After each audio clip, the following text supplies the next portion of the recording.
Bonjour à tous et bienvenue pour Angry Birds en 180 secondes. 180 secondes, c'est le temps de cette chronique. Alors là, quittez pas au bout de 2 minutes, bande de saligots. Je vous ai vu. Sorti le 11 mai 2016 et réalisé par Clay Kaytis et Fergie Reilly, Angry Birds nous raconte l'histoire de Red, qui est un oiseau colérique méprisé par ses voisins de l'île des oiseaux, jusqu'au jour où des cochons débarquent sur l'île et entraînent Red et ses amis dans un combat commun.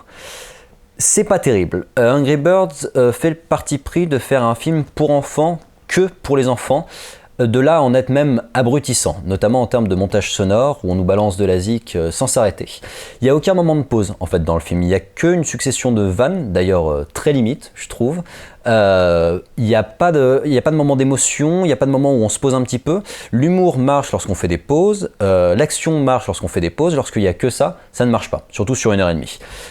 Du coup, c'est lourd. Ça donne l'impression de ne pas avoir affaire à un film, mais vraiment à une grosse pub pour l'application d'1h30. Et il n'y a pas de fond, vraiment. Enfin, il y a un fond, mais il est juste esquissé. Il y a un petit souvenir d'un héros à un moment, et puis c'est tout. Là où c'est vraiment dommage, c'est que Lego La Grande Aventure nous avait prouvé que c'était possible en fait de faire un film sur une marque de jouets, par exemple, mais sans, en mesurant en fait l'impact du média et en jouant sur la spécificité du jeu. Lego le faisait très bien, Angry Birds aurait pu le faire, et c'est pas du tout le cas, parce qu'en plus le concept d'Angry Birds, à savoir un oiseau qui se lance à partir d'un lance-pierre, déjà dit comme ça paraît couillon, ça arrive très tardivement dans le film, et en plus c'est très peu utilisé. C'est fait pour la scène de fin, et ce qui est dommage, c'est qu'en plus c'est la meilleure scène du film. C'est celle qui est la plus intéressante en termes d'animation, en termes de mise en scène. Elle est vraiment chouette cette scène, mais elle est tardive et pas très intelligente, enfin pas très bien calée dans le film. C'est, comme je vous le disais, une succession de vannes lourdes en plus. On va avoir le droit à tous les jeux de mots les plus pourris de Papy. Vraiment, je vous en donne comme ça à la volée. Ça va être c'est du lard ou du cochon, parce que les méchants c'est des cochons. J'ai mal aux œufs, parce qu'ils volent des œufs. Ça va être que ça. Et du coup, vraiment, moi devant la séance, j'étais mais putain, vous allez pas tous nous les faire, c'est juste pas possible quoi. En plus, le doublage est mauvais. Là, je me relance dans ma croisade d'engager des comédiens de doublage pour faire un métier de comédien de doublage, mais Omar Sy convient pas du tout. C'est pas forcément dû à sa qualité d'acteur, ça peut être un très bon acteur, mais sa voix ne correspond pas au personnage, en fait.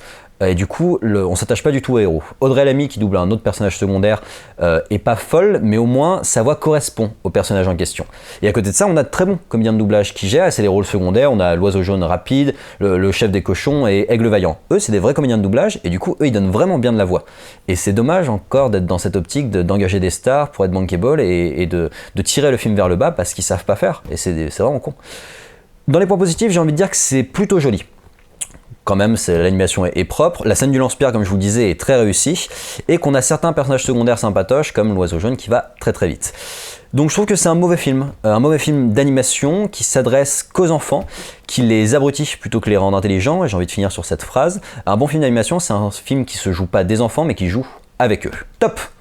Ah, 3 minutes. J'ai même pu faire mon philosophe, si ça, c'est pas beau. Eh bien, je vous invite à me donner votre avis sur ce film, à commenter, liker, partager, vous abonner, et je vous donne rendez-vous sur la chaîne YouTube pour d'autres critiques ciné en 180 secondes.